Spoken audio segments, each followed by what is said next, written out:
Smash it. How do you do that thing? How big was it? You want to see it? Watch. This? Hey, what day is it today? First day of the 9th month, Rosh Chodesh number 9. Kids are looking for Noah's Ark on Karacadag mountain, Lubar of the Dead Sea Scrolls, right over there, found in Qumran. Go ahead and walk out there. It says Lubar in the Dead Sea Scrolls, Genesis Apocryphon, Daniel Scroll, Pseudo-Daniel Scroll.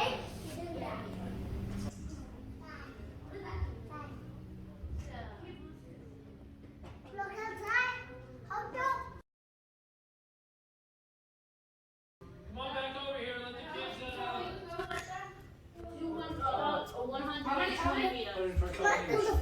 Hey, come on over here and take a look at the screens. They're all searching the mountains together of southeastern Turkey, specifically Karacadag.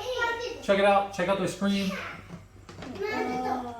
I'm making a salad dressing in a makeshift bowl while we're traveling on the road. It's life of being a road schooler. Let's go. You're not a homeschooler, they're road schoolers. Travel schoolers. Travel schoolers. What? Oh, 100. No, 125. Like 40 meters long, but that has an entry limit too. HallelwYAH. HallelwYAH. HallelwYAH. Hello, and shalom to my brothers and sisters in Master Yeshua the Messiah who have his testimony and guard his commandments. Brother Nicholas James Vanderlane here, and today's the 16th day of the second month on Yahweh Elohim's solar calibrated, non-Gregorian, 364-day calendar of the Dead Sea Scrolls, Enoch, Jubilees, Torah, and the Prophets. It is May 6, 2023. This video is being recorded and published from Aqaba, Jordan. When I get this thing published, I hope it'll probably be the 17th day of the second month. This video is titled Karacadag, the Mountain of Noah's Ark, discovered using the Dead Sea Scrolls. Second edition. A couple of highlights in this second edition is I find some more facts from the Dead Sea Scrolls about Karacadag, specifically one about Eden. In Noah's writing, he uses the word Eden and encodes it in his description regarding the mountain that he landed. Secondly, I talk about Noah's offering that he made and how it became the eternal fire as Noah recorded it in the Dead Sea Scrolls. He calls it eternal fire, that was later perverted and adopted into Zoroastrianism, which is the morning and evening offering. So that's something to consider. I found that there in the Dead Sea Scrolls, and I'm sharing that in this video. In addition, I'll be providing a couple of citations I missed in the first edition, as well as correcting a couple of misstatements that I made in the first video, and also retracting a piece of physical evidence that I incorrectly submitted in the first edition video. Here is a screenshot of my 364-day calendar that I published. You can see right here that tomorrow at sunrise is going to be the 17th day of the second month when I publish it. So today, if you're getting this on May 6th, 2023. And this day is interesting because this is the day, according to the Book of Jubilees, that Adam and Eve were deceived by the serpent and ate of the tree of knowledge of good and evil. Then Yahweh made coats of skin for them, which required, that a lot of people don't know about, that's called atonement. They made a covering for them out of skin. So a couple of animals had to die for him to do that, which means that's atoning. He atoned for their sin. Vicarious atonement was the first act that was given, HallelwYAH. And if their coverings were made out of animal skins, that means that animals would have had to die and the animal carcasses would have been burnt as an offering. Thus, a full atonement offering. These facts are left out of the Bible, but it's only logical if you follow the type of the Bible that's already in the Bible. If you really take some time to think about what happened and the processes of the Bible, you wouldn't just skin an animal and let it decompose and rot. It would have to be burnt. And the animals would have been burnt on an altar made of unhewn stones. And then the curses were given after the atonement was made. Adam and Eve were then exiled from the Garden of Eden. Interesting also on this day was the first day of the flood judgment when it rained 40 days and 40 nights, the flood of Noah. I am aware that the Greek Septuagint says the 27th day of the second month, but in Dead Sea Scroll 4Q252, it also says that the flood began on the 17th day of the second month, and that was somebody's understanding that they did regarding the whole flood timeline. So that's something to consider. And then also on this day, after 364 days in the year, Noah departed, got off the ark. So if you don't know about the 364-day calendar, check out my other work on it. It's a 364-day calendar on a 365.25-day solar cycle. That does not use the Gregorian days of the week, but does use the spring equinox every year to calibrate the calendar. So on November 11th, 2022, as I was searching the peakvisor.com app for Noah's Ark, I stumbled and was led into and discovered the mountain of Noah to be Karacadag, a mountain in the center of Mesopotamia in southeast Turkey. And upon finding it, I became the second multiple independent discoverer of the mountain of Noah's Ark. HallelwYAH. 3 days after discovering the mountain on November 15th, I purchased plane tickets for my family to fly from our home base on the island of Cyprus to Gaziantep, Turkey, and then we drove to the mountain. On December 5th, 2022, my family and I arrived at Karacadag and began our 2-week exploration of the mountain, searching for physical evidence of Noah's Ark, and also the post-flood life of Noah, Shem, Ham, and Japheth, as recorded in the Book of Jubilees and the Dead Sea Scrolls. Since September 24th, 2017, I've been a full-time professional Bible scribe, Bible explorer, interpreter of esoteric Bible truths, and a Bible prophecy speculator. So the basis of my search for Noah's mountain was only the Holy Scriptures, which are Shemitic preserved writings inspired by Yahweh El Shaddai from 1st Enoch through Revelation. I did not use Hamitic preserved texts such as the Assyrian text of Gilgamesh, Utu, and Marker, Lord of Arata, though they do contain some descriptive evidence that also match and describe Karacadag, as identified by Ken Griffith. So here's my list here. I'll be going through this list coming up. In this video, I'm going to present you this detailed list of descriptive characteristics and evidence of Noah's mountain that I compiled from the Dead Sea Scrolls, the Book of Jubilees, the Book of Genesis, and also the Hebrew language, which was the basis of my search. I will also present to you my process of how I discovered Noah's mountain. All glory to the name of Yahweh, who preserved his word, HallelwYAH.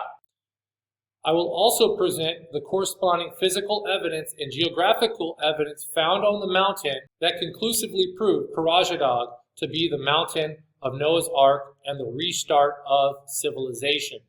And that is a big statement, and it's going to be proved in this presentation. The Holy Scriptures identify the geographical characteristics of the mountain and the scriptural locations of Noah's Ark's landing and Noah's altar on the mountain. The Book of Jubilees also give us geographical characteristics and the locations of Noah's tent city, Shem's city, Japheth's city, and Ham's city. There are specific details of the geographical locations of these cities that uniquely fit Karacadag. And for those who are into this type of stuff, which I'm not, here is the mountain of the seal for those interested where this location is. Here's the double twin peaks of Karacadag. In part 2, I identify this pagan deity according to Ezekiel chapter 28 of the anointed cherub that covereth, and I explain that regarding these stones and this location in part 2. This presentation on Karacadag, the mountain of Noah, is over 350 slides of pictures and graphics. Actually, it's over 250 slides. I split this video up into 2 parts, part 1 and part 2, so it's 100 slides less. I failed public speaking class at university. Public speaking is not a strength of mine, but critical thinking and problem solving is my strength. So some of you might have to take some notes, not mental notes, maybe take some pen and paper. Take notes of all the scriptural evidence and matching physical evidence presented in this video. After proving Karacadag to be the mountain of Noah, I have a second presentation in this video. While exploring Karacadag with my family, I found physical evidence that matches the Holy Scriptures, and I made a dual discovery about the identity of what Karacadag was before the flood. Karacadag is also the Garden of Eden, and I became the second multiple discoverer of Karacadag as the Garden of Eden. Noah's Ark landed in the Garden of Eden, And the Garden of Eden was on a mountain, and that's where Noah's Ark landed on. And I will prove it also using the Dead Sea Scrolls and scriptures and corresponding physical and geographical and geological evidence found on the mountain. In my presentation of Karacadag, the Garden of Eden, I will also propose and identify the possible, probable, former location of the Tree of Life and the Tree of Knowledge of Good and Evil on the mountain. And here real quick is some shocking scriptural evidence in the Genesis Apocryphon of the Dead Sea Scrolls. This is a first-person account of Noah speaking, and he uses the word that's translated as pleasure right here. And you can see this word right here. And when you do a search result for this word, it's the word Eden. And you can see that word, it's Eden. And you can also see it's the same word as this word for Eden. So Strong's 5731, Strong's 5730. It's the same word, Eden. And then you can see that Eden means pleasure. They also say that it's a site unknown, but not anymore. So right here, Noah is giving us a clue that he encoded into his first-person account that was preserved in the Dead Sea Scroll fragments for the last 2,000 years in the Dead Sea, which goes back to 4,400 years. And there's even more information contained in this first-person account of Noah that verifies that Noah was on this mountain that we could use using DNA fingerprinting. This was not included in my first videos, but in my second edition videos, you're seeing it right now as I just found it, as I'm editing my video. I barely have any Hebrew skills, so what I was doing, I was cutting and pasting word for word these words in a Google search to see what the Strong's meaning of the word is. And this what came up as Eden, and I discovered that that word for pleasure is Eden. So, HallelwYAH. So a little bit about me. I'm a failed professional athlete, and I did do some college, but I didn't learn anything in college. But for the scholars who care, I did do some anthropology, but this video necessarily isn't for scholars. This is just to publish these facts. And I wasn't interested in anything in college. I don't think I learned anything that I could remember, and nothing in my college education translated to my discoveries. Also, in 2011, I was arrested at my home church, Calvary Chapel, Costa Mesa, which is the featured church in the new Christian movie, Jesus Revolution. They arrested me, pressed charges against me, and then the DA dropped the case. And then also in 2019 in Jaffa Gate, Old City, I rebuked Greg Laurie, who is the star character, one of the star characters in the main characters in the movie. These are the evil shepherds, the devouring flocks, per Ezekiel chapter 34. These are liars, lovers of filthy lucre. After my business failed, I took my family and immigrated from the USA on September 24, 2017. And of all things, I started my YouTube channel. Hindsight is supposed to be a 3-week vacation, which turned into a full-time profession and sojourning. I do not ask for money or donations. I do not accept money or donations. I do not monetize my videos. I do not sell books. I do not sell calendars. I do not give tours. All of my work is free. It's pro bono. Freely as I've received, and freely I give. HallelwYAH. Here's part of my Bible resume on my YouTube channel. Since starting in my YouTube channel, I restored the 364-day solar calendar. Starting the spring equinox 2018, I started preaching to the Christians when I went live in Jerusalem to return to the 10 Commandments and the seventh-day Sabbath. And also I restored the covenant of Noah, which is to only eat flesh of beast and bird that has been boiled and sieved in water, and to pour out the blood broth, that covenant. And that's not only the covenant of Noah, but it's also the covenant that the Israelites were sworn into at Mount Sinai. And with this understanding of this covenant being published, the fire judgment of this earth is likely pending. And also I restored the Jubilee cycle with a 1-year margin of error. And also I've identified cryptic prophecies about the end time, Elijah type, prophet, priest, prince, Messiah, servant of Yahweh, servant of King Yeshua, son of man, overcomer, and son of David. I have this interesting video that I did about identifying the judgment factor of this Revelation 12, 1-2 sign, many tekel, regarding the judgment of the earth that's coming. And in about 5.5 years, I've published 224 videos, all to the glory of Yahweh my Elohim, who is the Elohim of my Yeshua. HallelwYAH. And one recent video that I did just recently, I solved one of the biggest problems in Christian apologetics, the Q document source, and that completely shuts down these liars, and they take a big L. They're taking a big L on that one. So now let me go ahead and share with everybody my hypothesis and process of discovering the mountain of Noah. I had 3 hypotheses to find the mountain. My overarching hypothesis was that the less known descriptive clues about the mountain of Noah were in the Dead Sea Scrolls and the Book of Jubilees and the Hebrew language of Genesis, and could be used to locate and identify the mountain. And awesomely, it turns out that they do. HallelwYAH. So I compiled my list of scriptural characteristics from the Dead Sea Scrolls, Book of Jubilees, the Book of Genesis, and the Hebrew language. And here they are. There are 13 etymological, geographical, and archaeological clues that I identified. Here in 2 parts of the Dead Sea Scrolls and the Book of Jubilees, the etymology of the Hebrew name Mount Lubar. In Genesis 9:20, Noah became a husbandman, which is Ish Adama, a man of red soil. In Genesis 9:20 and Jubilees in the Dead Sea Scrolls, Noah planted a vineyard. In the Dead Sea Scrolls, Noah and his sons tilled the earth. In the Dead Sea Scrolls, the vineyard, he planted a vineyard, and it was described as huge. In the Dead Sea Scrolls, the mountain shape, or the geographical features of the mountain, it says it was walkable. Noah walked the length and the breadth of the mountain. In the Dead Sea Scrolls, it says that the mountain was filled with wild grass, wild herbs, and wild grain. In the Dead Sea Scrolls, Noah descended the mountain peak to the base of the mountain, yet was still on top of the mountain to plant his huge vineyard. In the Book of Jubilees, the mountain was livable. Ham, he moved off the mountain and relatively far away from Noah, while Shem stayed close to Noah and built a city on the mountain, fronting the mountain on the east. Also in Jubilees, Noah was buried on Mount Lubar. Also in Jubilees, Noah's descendants traveled eastward to build the Tower of Babel, and also that's in the Book of Genesis.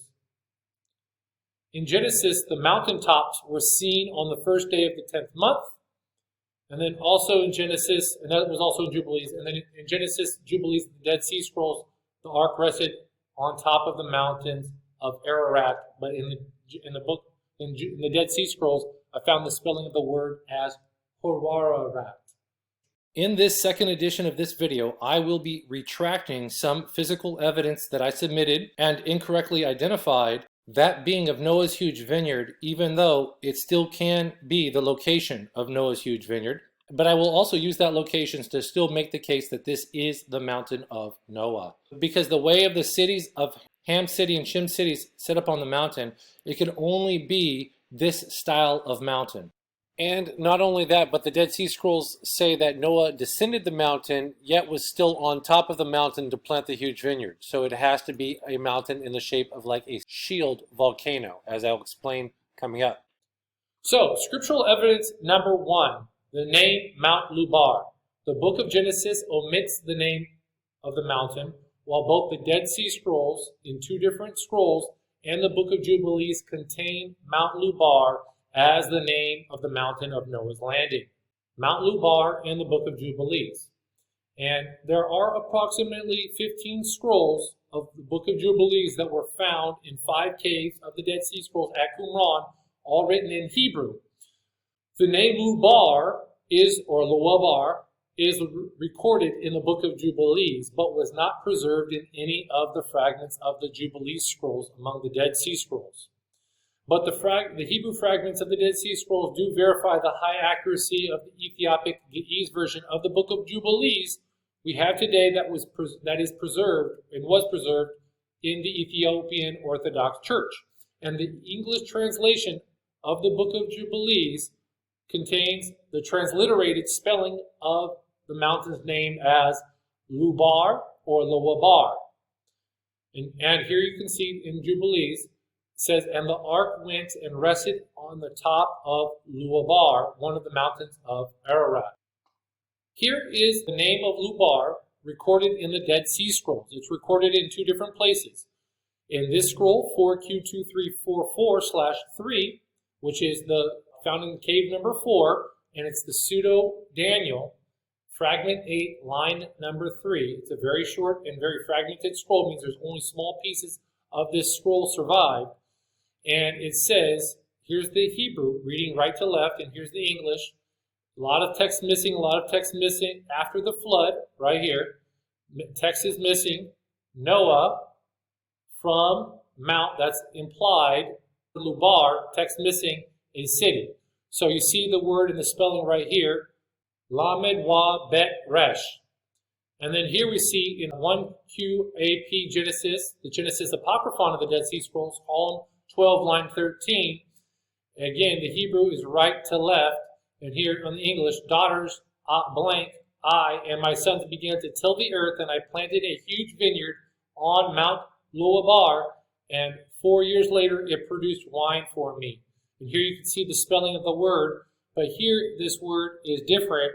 It is spelled a little bit different. It still has the Lamed Wa Bet Resh, but here you could also see a bait at the beginning of the word. So, Ba Loa Wa Ba-ar.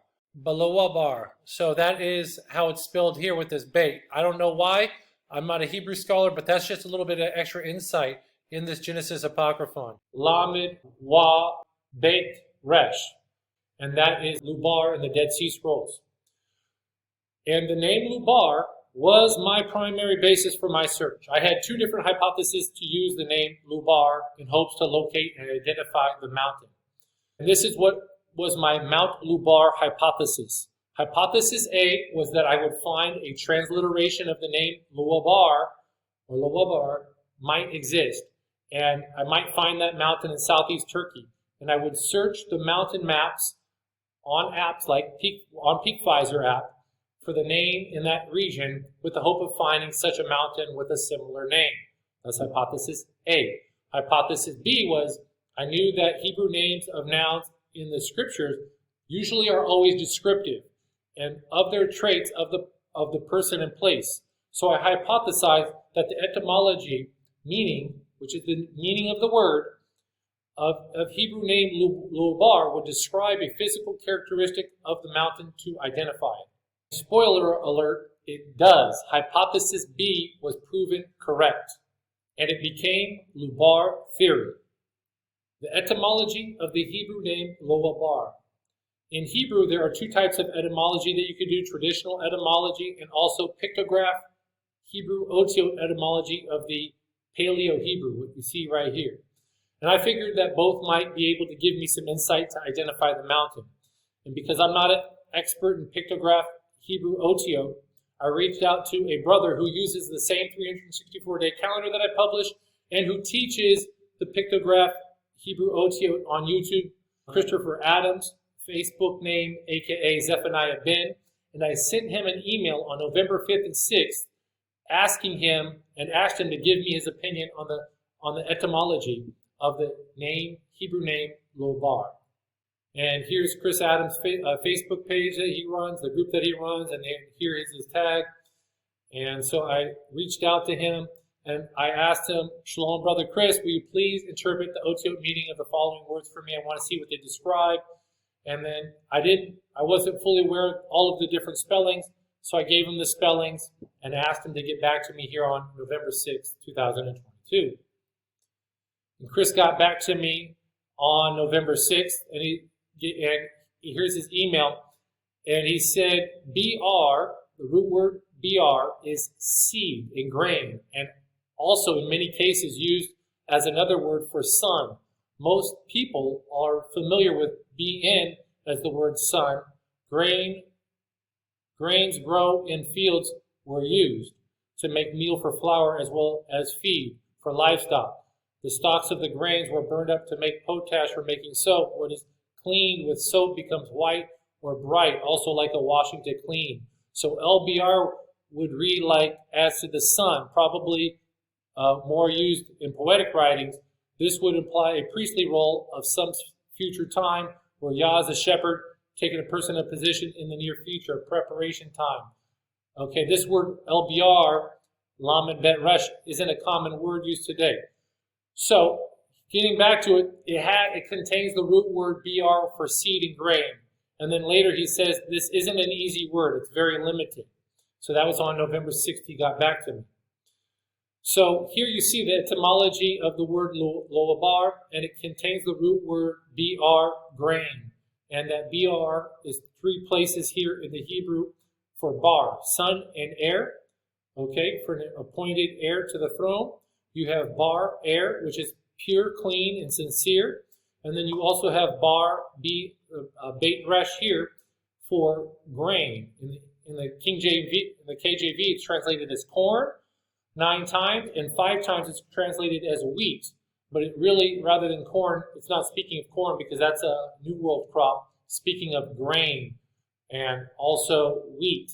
So 5 times it was used as wheat. So the root word of BR, beit resh, bar, which is grain wheat, would later be very important evidence that I would use to identify the mountain of Noah's Ark landing. So now it's the search and discovery. Now that I had the etymology of Lubar, or enough of the root word of Lubar, it was now time to put my hypothesis A and B to the test. To search for a mountain with the transliteration of Lubar, or to search for a mountain related to grain of any kind and or of wheat. And so, here's a screenshot of my history, my Google Chrome. On November 11th, I loaded up my PeakVisor. I went to peakvisor.com, and that's when I started my search.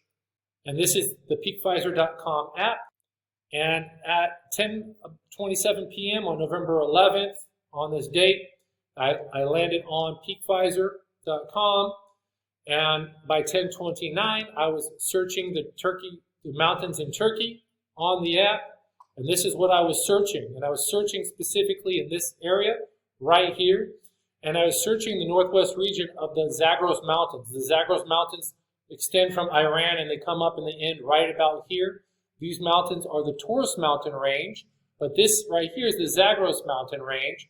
And I was searching this range because of the rumored area of Noah's Ark being at Mount Judy down here in the south, and I was, again, hoping to find a transliteration of the name Lubar, and I knew the possibility was highly unlikely, but figured why not take a look that night? And after searching these mountains for about 10 minutes, when you zoom in, it gives you way more mountains. In that outline search area, I did not find a mountain with the transliterated name of Lubar or any resemblance to it. So here's some of my Google activity that night on November 11th. Now, I watched this video on the river Euphrates drying up. I think someone sent me this or whatever. This is sensational garbage. Then I saw this video of HallelwYAH, and in this video, he literally swears his life that he knows where the Ark of the Covenant is. And I'm just so tired of HallelwYAH's lies and seeing his unproven lies on the internet. Here's a travel video on Greece. Then I did a YouTube Google search for Turkey Noah's Ark. And here's all these videos, but nothing here caught my eye. And that's when I decided to start looking for the kingdom of Urartu. So I put in a different way to spell it, Urartu. And then I don't know what I searched here. And then this is Urartu. And then this is another Google search for the kingdom of Urartu. Then this Wikipedia image for kingdom of Urartu. And this is when I decided to use my hypothesis that I had on the name Lubar that I had developed 5 days prior from Chris Adams' email reply to start my search for a transliteration or for a mountain containing a piece of the transliteration of Lubar. And so I got on PeakVisor, 10:27, I'm in PeakVisor, I'm now in the panorama part. Then by 10:29, I'm searching the Turkish mountains. And as I'm searching the Turkish mountains, I don't know what that search was for. Then I switched to another Greek travel video. I found this mountain search in PeakVisor, so I did a Google search for that. I did a Google search for this mountain because the name contained a lamed and a resh. Another Greek travel video. Then right here, I did another mountain in southeast Turkey. I Google searched for this one and this mountain looked promising as a possible transliteration of Lubar. As you can see, it has the lamid, the wa, and the bait. So you have lub in there, but there was no resh. So I got really interested in this mountain real quick, but nothing. It didn't produce anything. But this was really close to a transliteration of Lubar. But after I did this one and I searched that one and there was nothing for it, that's when I figured that these mountains were really too close together in that southeast corner of Turkey. And that's when I panned west. Nothing. Missed on this one as well, another one. And then about at 10:40, that's when I panned west and I saw Karacadag. And I Google searched for Mount Karaka, and then I did a search for Karacadag. And then I did an image search for it. So that's how I searched and found it that night. And the search, it got old fast. I only took like 10 minutes. My attention span was like done. And I was looking at these mountains about how clustered they are, how rugged and steep and dense these mountains are, and rigid. And this part of the Zagros mountain range. And I just started to have doubts as to how animals could repopulate on scale and later disperse to the corners of the earth from here. And then I figured that the mountain had to be in a location that was easier access for the animals to reproduce an outlet and migrate to Africa, Europe, and Asia. And so it did make sense to me here in the Zagros Mountains. And as I was searching, I immediately and instinctively panned west and looked and saw this icon right here. And this black and white mountain icon. It's the only icon like this on the page, the black and white one, so it stuck out to me. And it was in the middle of Mesopotamia, Aram Naharaim in the Hebrew, which means between the two rivers, the Euphrates River right here, and then the Tigris River that flows right here. And it was a very interesting location. And the mountain's name is Karacadag. And here is this area right here, and here is the mountain. You can see right here, this red soil, and you can see, okay, the Tigris River comes down here, flows down and out and down here, and then this is Euphrates River flowing this way. So it's right here in between the two rivers in Mesopotamia. So this was such an interesting location in the middle of Mesopotamia. No, was not a transliteration of Lubar, but because it was here in the middle of it was such an interesting location, it was now time for me to investigate the mountain online to see if it fit my hypothesis and if this mountain was related to grain or wheat.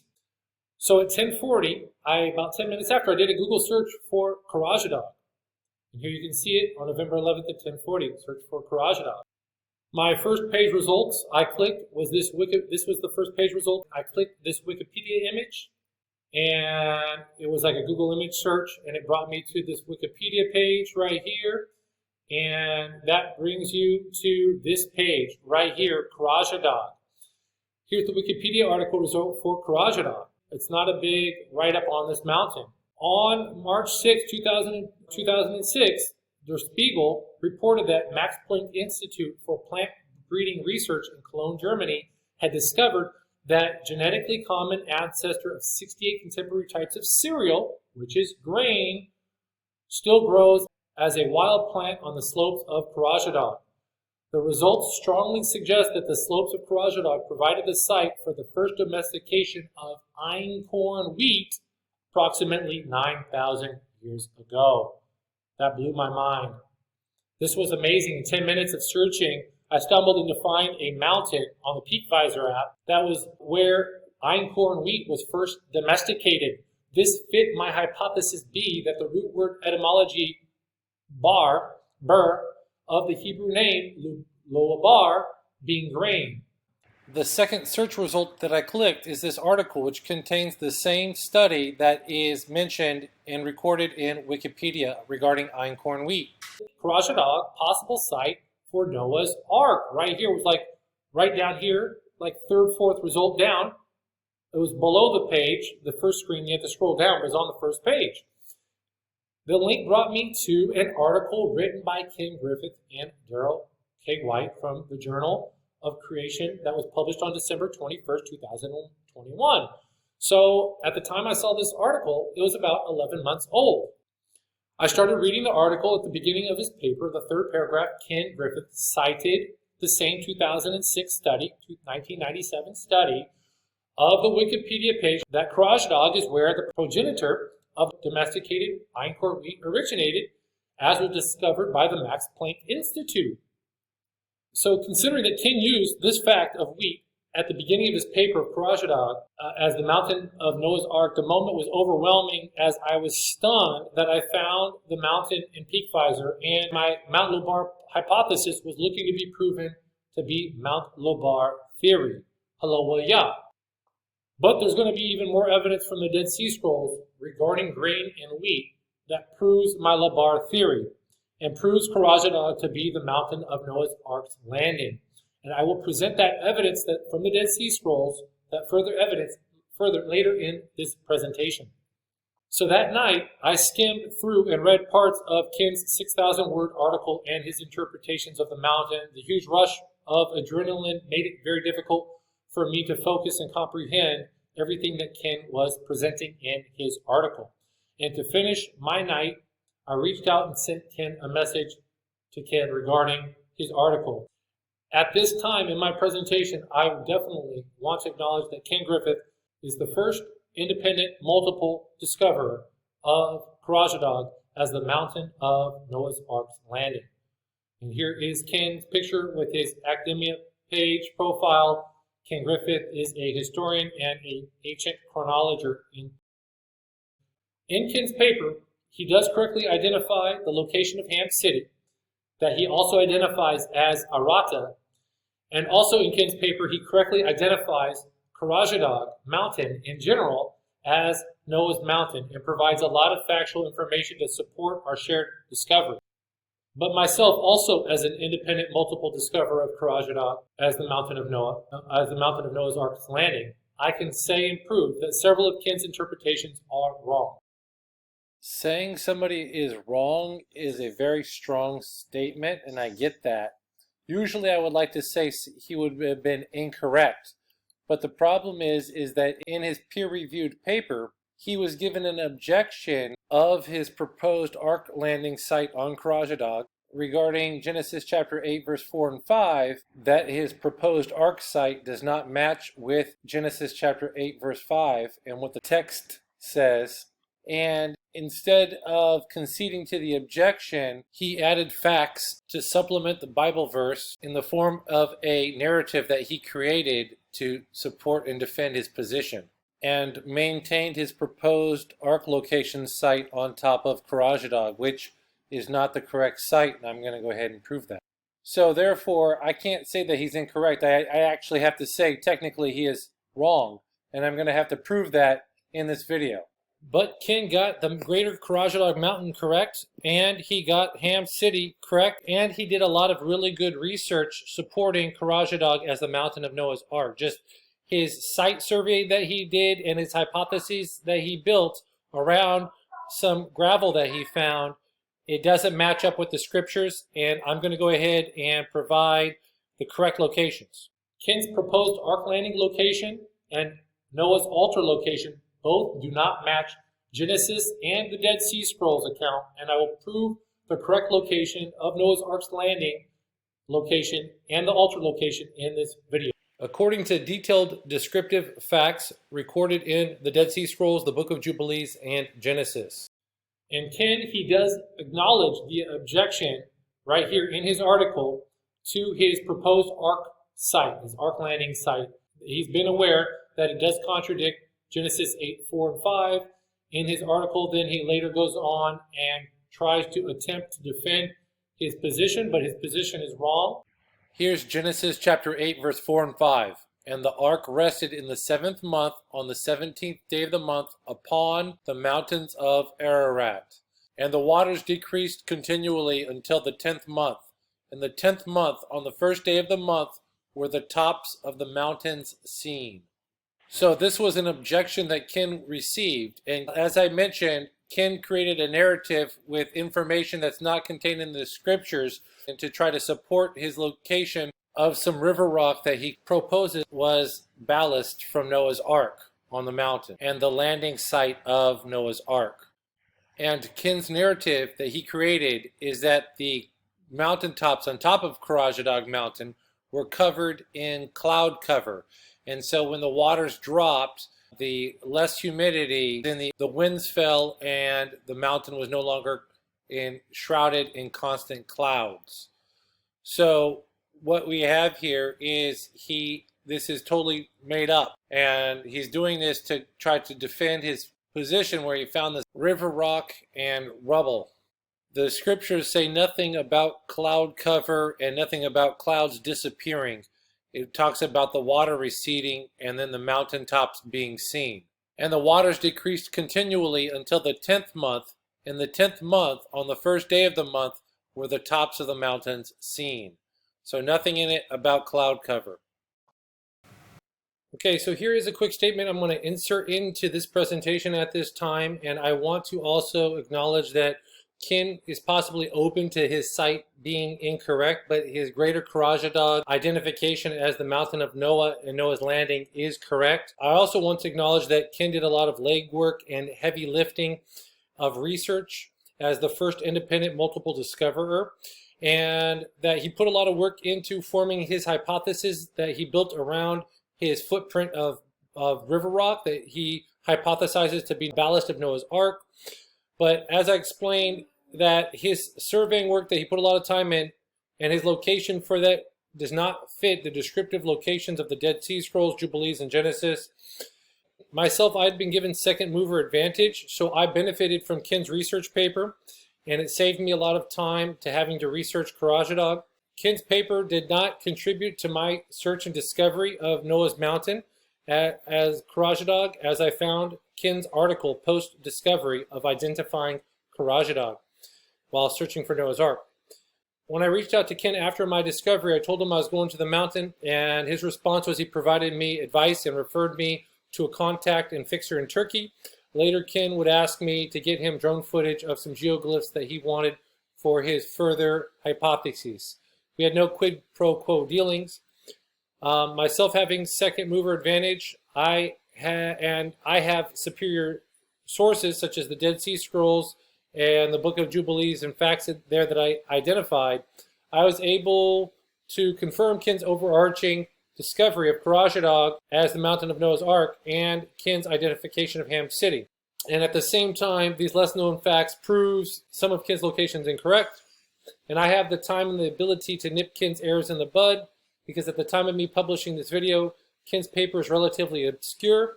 So at the same time I'm nipping his errors in the bud, I'm also proving out his greater discovery, okay, his major greater discovery that Karacadag is the mountain of Noah's landing and the mountain of Noah. And I'm doing this for the benefit of everyone, including Kin. And I'm going to share with you all where the ark landed, where the altar site likely was located on Karacadag. I will use the Holy Scriptures to identify the geographical characteristics of the mountain and the scriptural locations of Noah's Ark's landing and altar and Noah's huge vineyard, Noah's tomb, like possibly Noah's city and Shem city on the mountain. As well as I will confirm Kin's identification of Ham city, which is off the mountain, and also I'll propose two proposal locations for Japheth's city, also off the mountain, and I'll explain why Japheth's city is off the mountain. And I want to make an important distinction. There's a major difference between Kin's approach and my approach. Kin's a historian and primarily used historical sources, while I am a scribe and only use the Holy Scriptures. Though some historical Hamitic texts do preserve some evidence and accounts of Karacadag, the Shemitic Holy Scriptures, the far more superior in identifying the mountain and biblical sites, as I will present and prove. So here is a screenshot of Kin's updated list of Bill Grouse's compiled list of claims regarding the mountain of Noah's Ark's landing.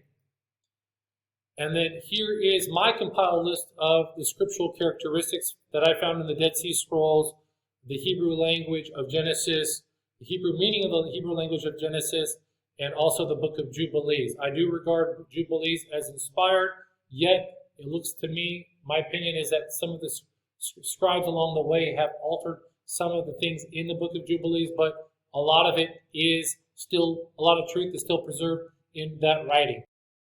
Ken did also use the Book of Jubilees in his writing. He missed a lot of evidence that's not listed in his paper, and I'm going to be providing those scriptures of evidence, specifically the location of Ham's city, Shem's city, and Japheth's city, and use those geographical clues in the Book of Jubilees to also prove Karacadag. And the clues in the Book of Jubilees regarding the city of Shem, Ham, and Japheth is extremely strong proof, as Karacadag is the mountain of Noah, because these cities uniquely fit Karacadag. The mountain shape uniquely fits the geographical locations and descriptions of these cities. So now that I identified the mountain of Noah, Zark's Landing, as Karacadag, where the location of Einkorn Wheat was first domesticated, it was now time to use the Dead Sea Scrolls and the Book of Jubilees and the Torah and the Hebrew language to further identify the mountain and confirm this mountain. The scriptural evidence and the matching physical evidence. So now I'm going to go through that list again, and I'm going to provide the matching physical evidence to the scriptures. Scriptural evidence number 1, the etymology of the name Mount Lubar. From the Dead Sea Scrolls, the Book of Jubilees. As I explained, Mount Lubar, the name, the spelling is there, and it contains the root word of BR, grain, for grain and wheat, bar. Here is Ken's paper of his 12 listings that he pulled from his article. Summary of his evidence, his etymology. He did not use the Hebrew name Loabar of the Dead Sea Scrolls. He rather used the old name, historical name of Messiah, Massis, and Mashu. And Mashu is the name of the mountain in the Epic of Gilgamesh. He did not use the name Loabar, which is in the Dead Sea Scrolls and in the Book of Jubilees. Again, the physical evidence was that study of the Einkorn Wheat that goes all the way back to 1997. And I found that study was just in 2006, but it goes all the way back to 1997, was when that study was found, Mount Karacadag, to be the progenitor, the location where the original Einkorn Wheat goes back to. And that's very important for my video on about it being the Garden of Eden, because that means that it was created there. Wasn't the progenitor came from there, and it also means that it was created there. So scriptural evidence number 2, Genesis Apocryphon of the Dead Sea Scrolls. When Noah explored the mountain for the first time, the mountain was filled with grass, herbs, and grain. And here you can read it, column 12. I, Noah, so this is Noah in the first person, was in the door of the ark. Then I, there's text missing. Lines 2 to 10 was missing. Then line 11, then I, Noah, went out and walked through the land in its length and its breadth. The text was missing here. Upon it, pleasure in their leaves and fruit. And all the land was filled with grass, herbs, and grain. So all the land was filled in grass, herbs, and grain. This is scriptural evidence number 2 regarding the grass, herbs, and grain. And that's important because when he walked out for the first time, the land was filled with grass, herbs, and grain. It means that it was wild grass, wild herbs, and wild grain. And the physical evidence found on Karacadag. Here's 2 pictures of a Google search result for Mount Karacadag. And these stands is the wild Einkorn wheat that's growing on Karacadag. So the first domestication of Einkorn wheat was on Karacadag Mountain and came from the wild Einkorn wheat that was already present on the mountain. Triticum boeticum. And here's a picture that I took on the mountain there. There's a sign and about the Triticum boeticum and that was found on Mount Karacadag.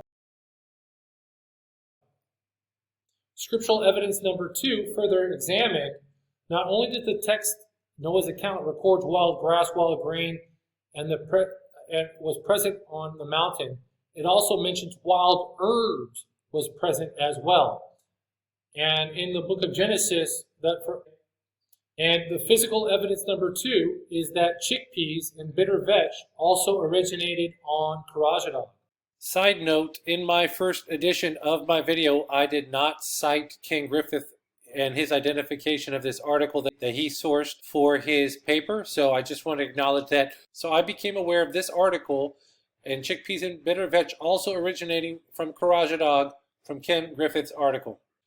Here's from that 1997 story of the Los Angeles Times. The researchers reported that the wheat was first cultivated near Karacadag Mountains in southeastern Turkey, where chickpeas and bitter vetch also originated.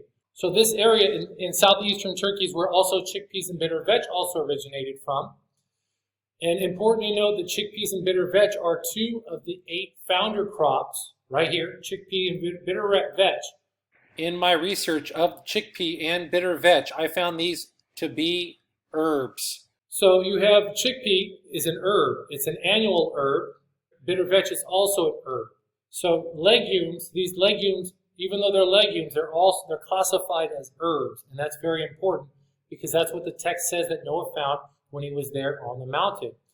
And so DNA fingerprinting proves that 3 of these 8 founder crops originate on Karacadag, and that's amazing in itself. And even more amazing is that this is the first person account of Noah that he recorded that there was wild herbs, wild grass, and wild grain that existed on Mount Lubar when Noah landed on the mountain.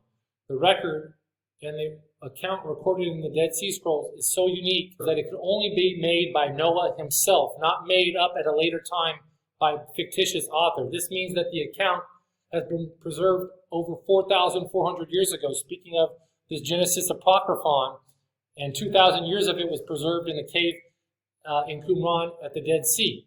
And this is proven in our day using DNA fingerprinting technology. So the fact that Einkorn Wheat, the progenitor, was found on Karacadag is DNA fingerprinting that Noah landed on this mountain, because this is where all the wild wheat comes from. The modern physical evidence of DNA fingerprinting of the 3 of the 8 founder crops originate on Karacadag, as the Dead Sea Scrolls says, is proof and beyond a reasonable doubt, and could be conclusive proof, that Karacadag is Mount Lubar, the mountain of Noah. But there's way more coinciding biblical and physical and geographical evidence that also proves Karacadag is Mount Lubar, the mountain of Noah. Scriptural evidence 2.1, here in Genesis 6 verses 21 and 22. And Noah took the pre-flood food with him. He took the founder crops with him. And you could read about that here, every herb-bearing seed, which is legumes. So he took that with him on the ark for food. Scriptural evidence number 3. Genesis 9:20, Noah became a husbandman, and that Hebrew word, the translation for husbandman is ish adama, and is literally translated as man of red soil. And the word root of adama, or aduma, is red. And as you can see, the top of Karacadag is red soil as seen from Google Earth. So he became a man of red soil. That's literally what the Bible verse says. And so here is a picture that I took December 2022 on Karacadag, and you can see the top of Karacadag is literally red soil. And it was a little overcast that day with clouds when I took the picture. Very red soil. And this image also contains several things that is important for my dual discovery in part 2, that Karacadag is also the Garden of Eden. You're actually looking at the very curse of Adam. Thorn plants and thistle plants. And I'm going to share that with you about that curse coming up. So you are looking at the literal physical fulfillment of the curse on Adam. The curse came on Adam when he was in the garden before he was exiled. So you can see the thorn plants and the literal thistle plant. That's a thistle plant right here. 2 different types. Just like the text says, I discovered while I was on Karacadag. In my second part of this video, I'm going to prove my discovery, which I'm a multiple discoverer of. There's someone else also that made this discovery that I just found out 2 weeks ago from making this video that I'm going to be sharing with, that Karacadag is also the mountain, the Garden of Eden. So scriptural evidence number 4 of the Genesis Apocryphon, column 12, line 13, says Noah and his sons began to till the earth. In my first edition video that I published on May 6th or 7th, I presented that these plowings are physical evidence of Noah and his sons began to till the earth. Tilling the earth In the Hebrew, that word is ish adama. So right now I do want to retract that this is physical evidence, self-correct myself, and apologize and say sorry for presenting that bad physical evidence. All that verse is saying is Noah became a farmer. He began to till the land and started domesticating crops. Scriptural evidence number 5, Genesis 9:20. Not only did Noah become a man of red soil, but a man of red soil says that he also planted a vineyard. So the Book of Jubilees in the Dead Sea Scrolls also records Noah planting a vineyard. Physical evidence number 5. In Per Ken Griffith's article, here he cited Dr. Jose's article on wine and the wild grape distribution. And this is the article that Ken Griffith referenced, the domestication of grapes traced back to the Karacadag region. This area also includes Karacadag region in the northern part of the Fertile Crescent. And here you can see the biblical and the physical evidence meeting. That's Noah saying he went out and walked the mountain. He walked the land, its length and its breadth. There's text missing here. It says, upon it, pleasure in their leaves and fruit. So maybe it's either talking about upon a tree. That I doubt it's talking about trees, because all the trees of Eden were taken down into the pit. Likely the olive tree was just a sapling or a seedling when the dove came out and took the leaf thereof. So that's something to consider. And so it's likely talking about the grapevines here. And because in that order of leaves and fruit, okay, the leaves, you would first eat leaves first, and then second, eat the grapes. Or upon the grapevine, pleasure in their leaves and their fruit. And it's interesting that it has leaves first and then fruit. But also the vine plant, one of the major things here in this whole region, and also up in Greece and up in the Balkans and all throughout, eating the grape leaves. So the fact that leaves are first and then fruit is second, when you eat the grape leaves or eating them in the springtime, you eat the early leaves, but then the later time goes on, that's when you eat the fruit. So there's 2 different times period to that. So you saw the grape leaves with that possibly. But getting back to the study, what I noticed when looking at this map of the modern distribution of the wild grape is that Karacadag is at the epicenter of the modern distribution of the wild grape. So this is Dr. Jose and then also another doctor, McGovern. This is their chart that they made, their graphic. You can see this in purple. This is the area of the modern distribution of the wild grape. You can see the Fertile Crescent right here. You can see the island of Cyprus where my home base is. You can see all here along the Mediterranean, all down here into Israel. And you can see it along the Caspian Sea right here through Iran, all the way up in the Black Sea, up here in Georgia and going up north. But in the epicenter of this distribution is Karacadag Mountain, right here. So logically, looking at the distribution of the wild grape, where is the most likely place that the wild grape originated from? The epicenter, right here in the middle. Expanded northward, southward, eastward, and westward from Karacadag Mountain area. More than likely. So that's something interesting as well. Scriptural evidence number 6. Noah's vineyard he described as huge. I and my sons began to till the earth, and I planted a huge vineyard on Mount Lubar. And here is my outline of the huge vineyard that I came across, I discovered, which I am self-retracting in this video. In my first edition video, I claimed to have independently identified these and discovered these, which I did. Post-video, Ken messaged me and claimed that he also independently identified these, even though this was not in his paper. And in my first edition, I did not recognize him as so I want to make sure that I recognize that he also identified these as well, independently. Since then, I downloaded Google Earth Pro, and I have now looked at the older images, and I'm now retracting that these vineyards were done by Noah. I am retracting that physical evidence. I am apologizing for it. I'm sorry for submitting incorrect physical evidence. My first edition video was only up for about a week, and I want to say it had about 3,000 views. So I apologize to the viewers who saw that, and I submitted that too, and I was able to nip it in the bud and retract that and pull down the video and now make the second edition explaining that I was incorrect on this feature. But that doesn't change the location or the area of Noah's vineyard. So I'm going to now go ahead and explain that. And I am self-correcting myself. These are not done by Noah. Now, could this have been the same area used by Noah? Yes, they can, especially right here in this area of the mountain from the Book of Jubilees. We know that Shem's city was on a tell fronting the mountain on the east. And this is the mountain, this is the tell of Shem. So Shem lived close to Noah, so you would assume that Noah's vineyard would have been in this area here, or in this area here, or in this area here, or even in this area here. Anywhere in this area would have been Noah's vineyards. And to make a vineyard in Turkey, in some places, as I was driving through the land, they still use the old method of not using trellises. They just have the grapevines in the ground, and then they grow grapes that way. So it doesn't have to be a terraced area to plant a huge vineyard. And a vineyard doesn't have to be in a terraced form. It could be on a flatter, level ground.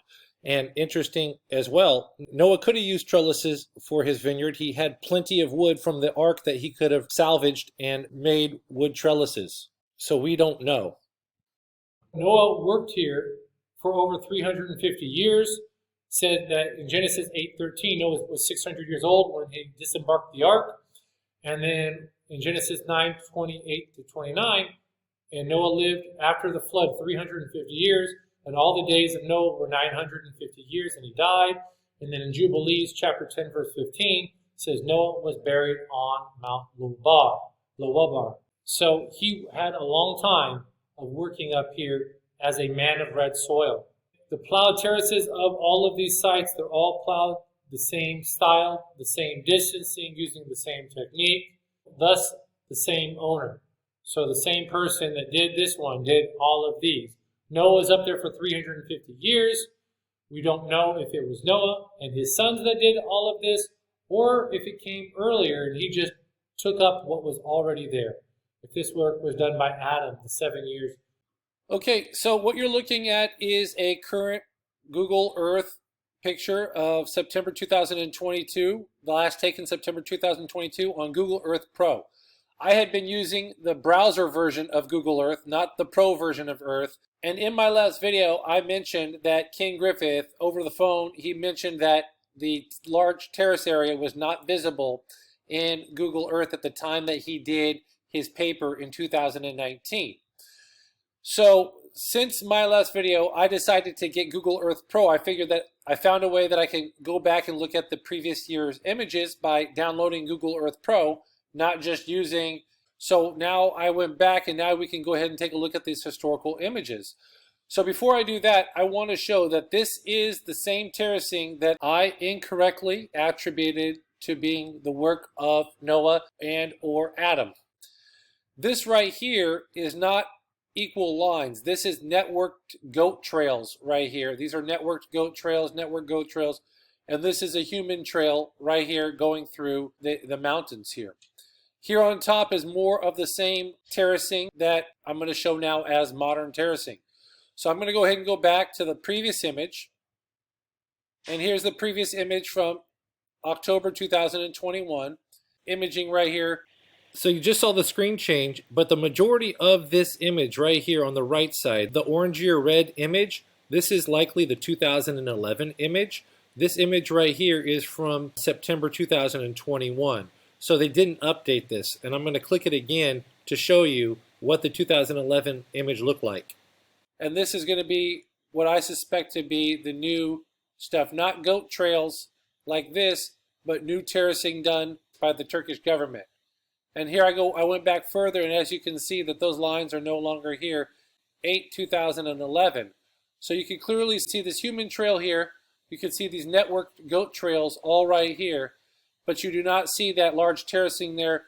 Therefore, as I said, the same person that did on all those mountaintops did also the huge terrace and it was the Turkish government. I was incorrect. I own it. I made the self-correction, the self-identification, and I'm withdrawing it as physical evidence. And this mountain, it doesn't need that to prove it to be the mountain of Noah, as I've already shared about the DNA stuff, and I'm about to explain Shem City according to the Book of Jubilees, which gives us detailed geographical and geological Descriptions and clues. as to the location of this mountain.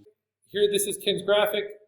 His proposed terraces and his paper, he proposed them down here, but this is a replanting. The terraces that Ken proposed in his paper is actually a reforestation project. I have a picture right here that I took while on site.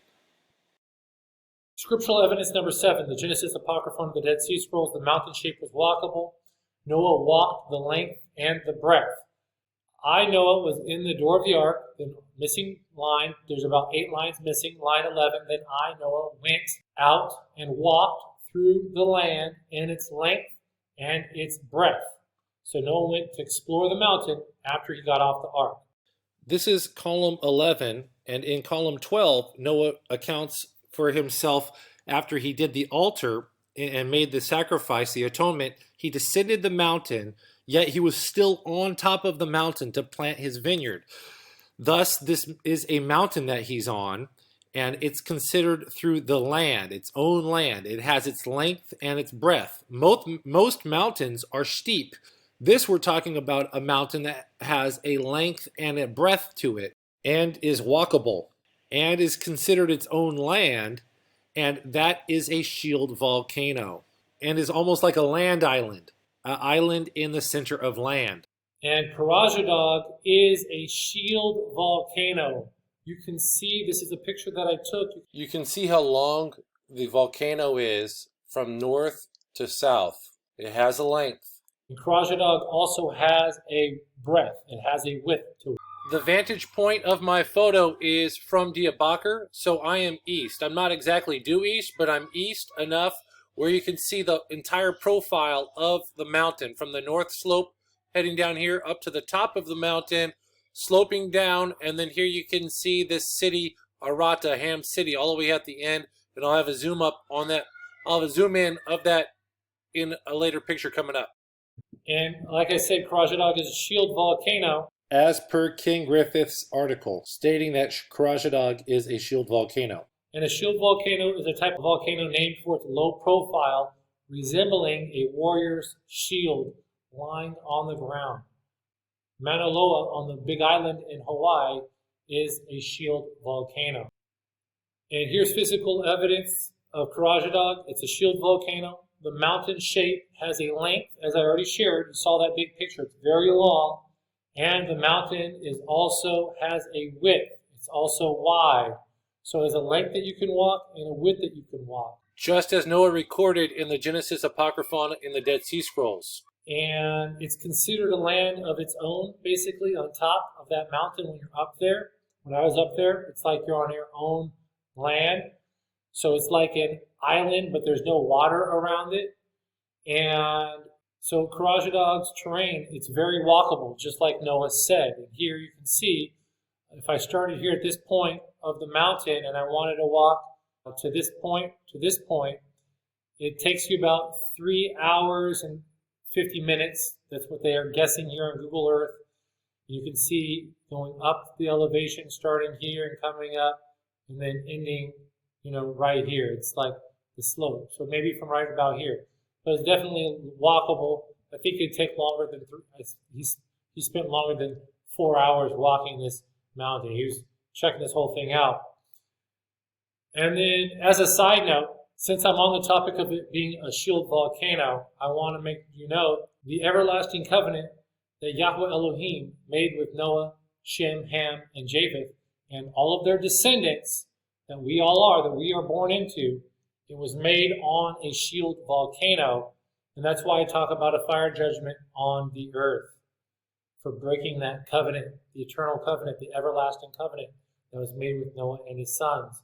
And that's why I warn about Noah, did this video, world warning, Noah's everlasting covenant broken, lost and now restored, the sin of eating blood, We're not supposed to eat the blood. You're supposed to only eat flesh that has been boiled in water, and you're supposed to pour out the blood broth into the dirt, back into the soil, and judgment's going to come on the world. There's severe ignorance about this.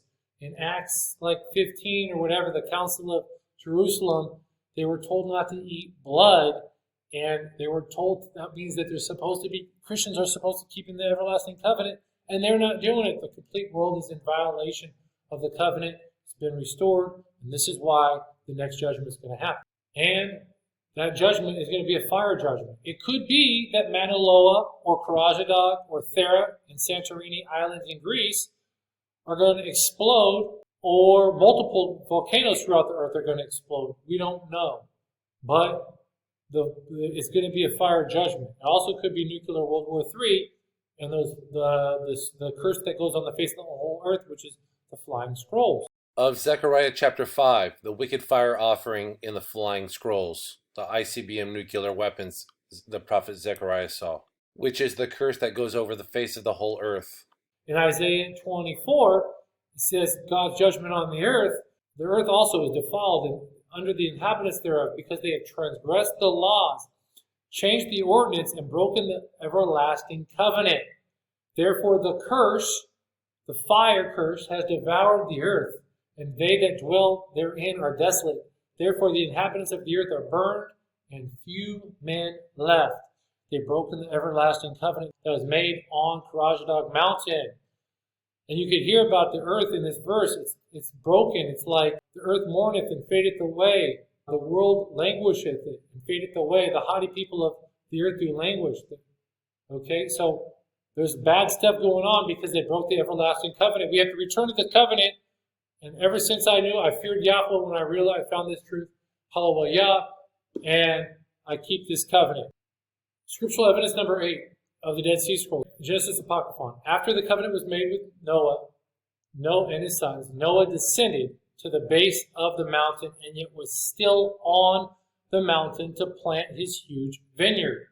So here we're reading the verse, column 12, text is missing, and it was for me a sign in the cloud. Okay, we know that sign is the rainbow. Text is missing. The earth, text is missing, was revealed to me. Text is missing, blank, text is missing. The scroll is missing. In the mountains of HallelwYAH. So afterwards, after the covenant was made, I descended to the base of this mountain. I, my sons, and my grandsons. And then you can keep reading. And then I and all my sons began to till the earth, and I planted a huge vineyard on Mount Lubar, and 4 years later produced wine from it. So we see the covenant sign right here, the sign of the covenant that was given was the rainbow.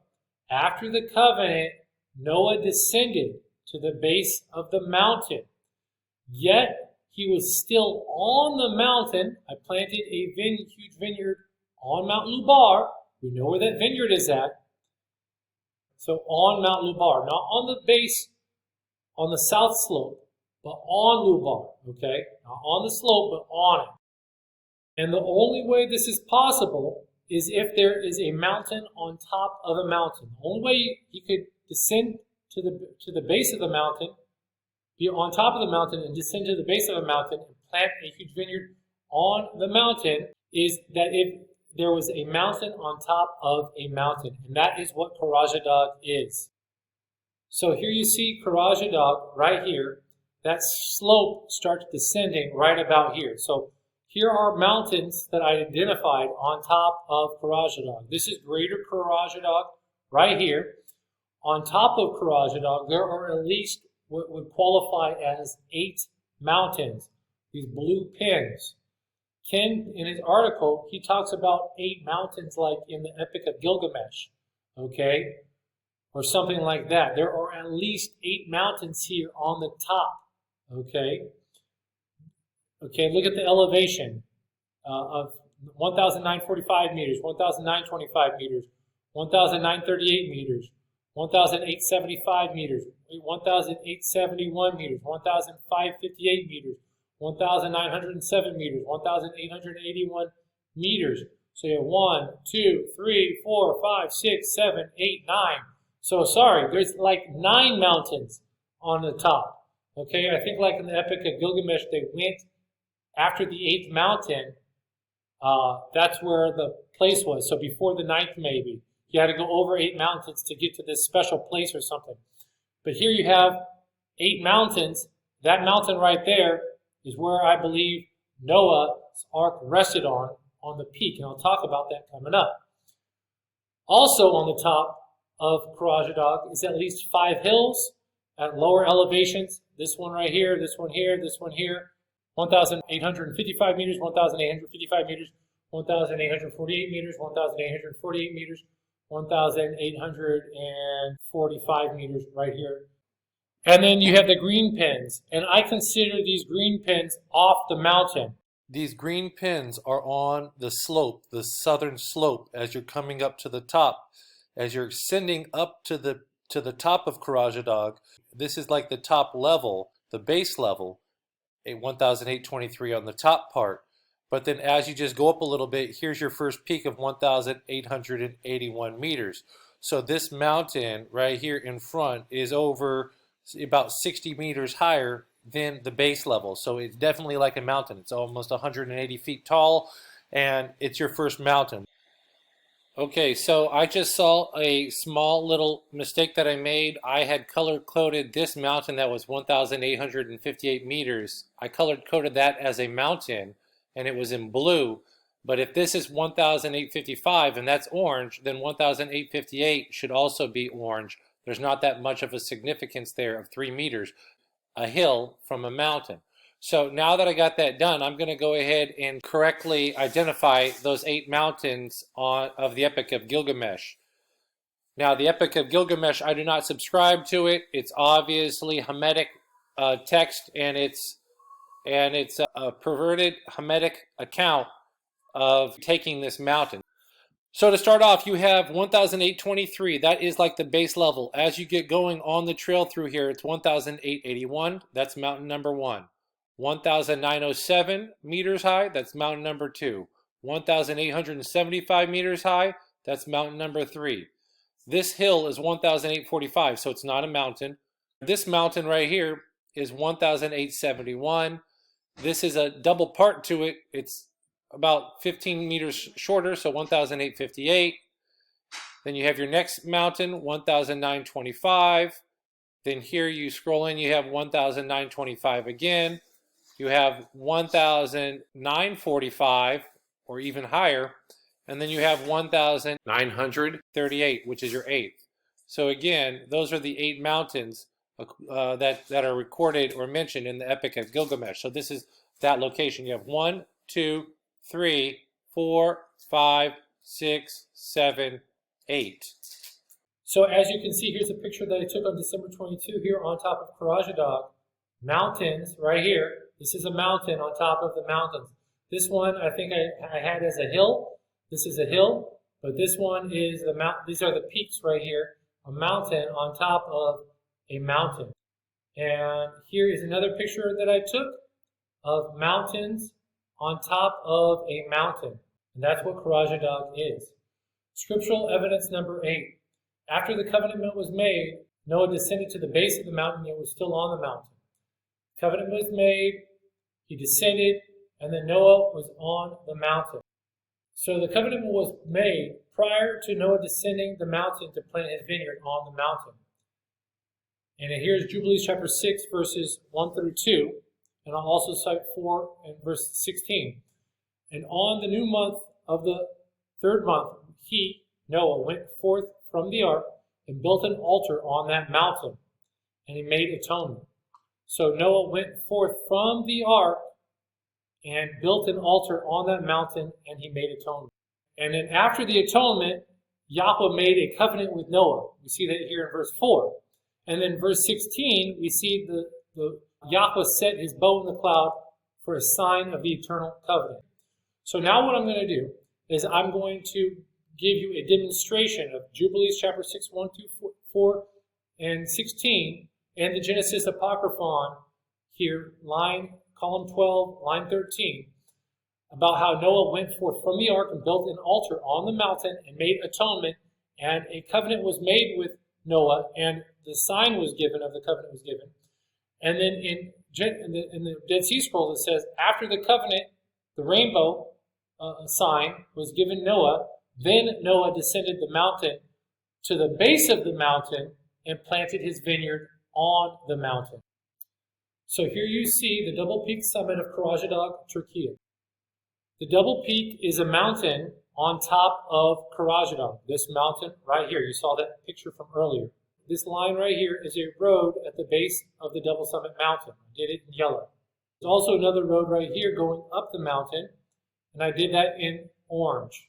So I propose that Noah landed, this is what the text is saying. Noah's ark landed right here, and that's almost to scale. And here you get in Jubilees chapter 6, verse 1. And on the new month of the third month, Noah, went forth from the ark and built an altar on that mountain. So he built an altar on that mountain. I propose that the altar was on this mountain. He went forth out of this mountain, built it right here. Proposed location. There he made atonement, and then the everlasting covenant was made with him. He made a covenant with him. And then the sign of the covenant was given. He set his bow in the cloud for a sign of the eternal covenant. Up in the sky, up in the sky. I can see it's a rainbow. We got a rainbow, hallelujah, right there. Got a little rainbow right there on top of Karacadag. Did it go away? Oh, nope, it's right there. It's in the cloud. Hopefully I can get it in that. Daddy can see it. Yeah, let me go through the tinted windows, but you can totally see. And it was a sign for me in the cloud, and which is the covenant, in the mountains of Herwat. Afterwards, I descended to the base of this mountain, I and my sons and my grandsons, for the desolation was great. So he descended from the base of this mountain right here. He descended. Where did he descend to? I and my sons began to till the earth, and I planted a vineyard on Mount Lubar. So he didn't leave the big mountain, the greater Mount Lubar, greater Karacadag. As of right now, we do not know the exact location of Noah's huge vineyard on the mountain.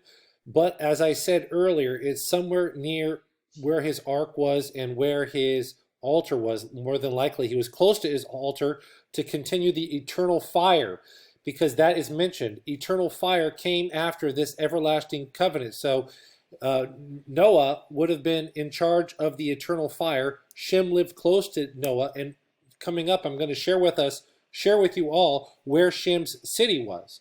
So Noah would have been close to the altar that he kept to maintain the eternal fire. So somewhere here on the bottom, or where the terraced vineyards is now, the terracing is now, or just close, is where Noah likely was. Okay, so this is 1Q Genesis Apocryphon of the Dead Sea Scrolls by Titcheler and Martinez. This is column 10, and here you can see, and text missing, and he took from, so speaking of Noah, text is missing, the ark settled on one of these mountains of Herwat, and eternal fire, text missing, I atone for the whole earth, text missing.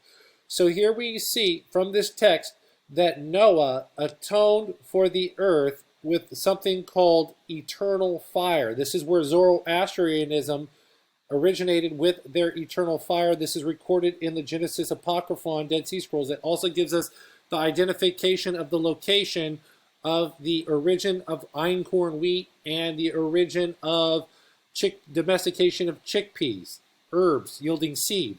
So there's so much unique information in here, but here we see the eternal fire, which is part of the atonement prior to the everlasting covenant that was made. So the earth, that is why there's the morning and evening sacrifices. It's part of this eternal fire, likely, of Noah, that's supposed to keep going as a memorial to this atonement that Noah made for the shedding of the blood and also the eating of the blood. But the blood is supposed to be boiled out of the flesh and poured back into the dirt and into the earth and covered. So the earth needs its blood. It needs its blood back. Now, as far as the eternal fire in Zoroastrianism, obviously Zoroastrianism is a perversion of this eternal fire. They took this concept and then they paganized it. But this is where this eternal fire goes back to. It goes back to the atoning for the earth by Noah, for the blood that's supposed to be in the earth. And also, you have beasts that were devouring beasts. It was likely dinosaurs that were possibly a perversion at that time of eating blood and as well. So Noah was atoning for the earth then. That's why he says, atone for the whole earth, right here. So Noah would have been close to keep the eternal fire going on his altar.